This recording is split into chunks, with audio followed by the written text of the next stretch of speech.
नमस्कार. डीजेवरचा डान्स बेतला जीवावर. संतापलेल्या पतीने केली पत्नीची गळा चिरून हत्या आणि नंतर स्वतःलाही संपवलं. आणि एकाच रात्री 3 चिमुकली झाली पोरकी. काय घडलं नेमकं पाहूया. लग्नाचा साऊंड, डीजेचा दणदणाट आणि आनंदाचे वातावरण. पण याच डीजेवर बायकोने धरलेला ठेका पतीच्या काळजाला असा काही डागळला की त्यातून एका सुखी संसाराचा भयानक शेवट झाला.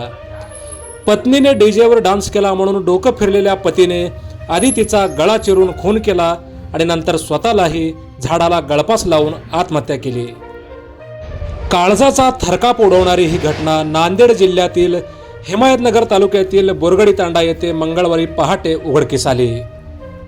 या दुहेरी हत्याकांडामुळे परिसरात एकच खळबळ उडाली असून 3 चिमुकली मुले एकाच रात्री अनाथ झाली आहेत. पायल विनोद राठोड वय 27 आणि गोविंद रंगराव राठोड वय 40 असं मृत पती पत्नीची नावे आहेत. बायकोने सर्वांसमोर डान्स केल्याचा राग विनोदच्या डोक्यात घर करून बसला होता. याच कारणावरून दोघांमध्ये कडाक्याचे भांडण झाले.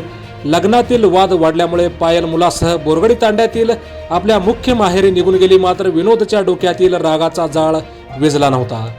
तो सुडाने पेटला होता. मंगळवारी पहाटे 3च्या सुमारास जेव्हा संपूर्ण गाव झोपेत होते तेव्हा विनोद पायलच्या माहेरी पोहोचला. त्याने कसलाही विचार न करता एका क्षणात पायलचा खून केला आणि येथून फरार झाला.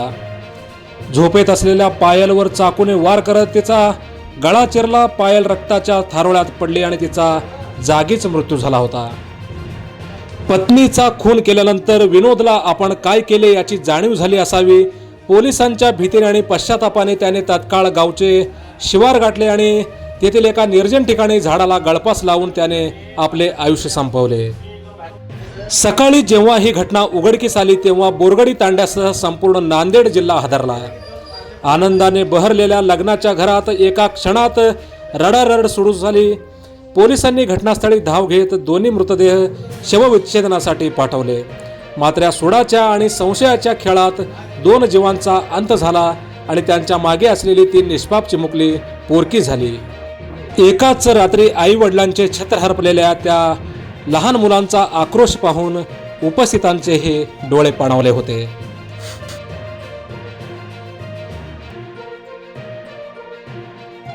मोजक्या निवडक आणि महत्त्वपूर्ण बातम्या पाहण्यासाठी सबस्क्राईब करा हॅलो सोलापूर न्यूज चॅनल.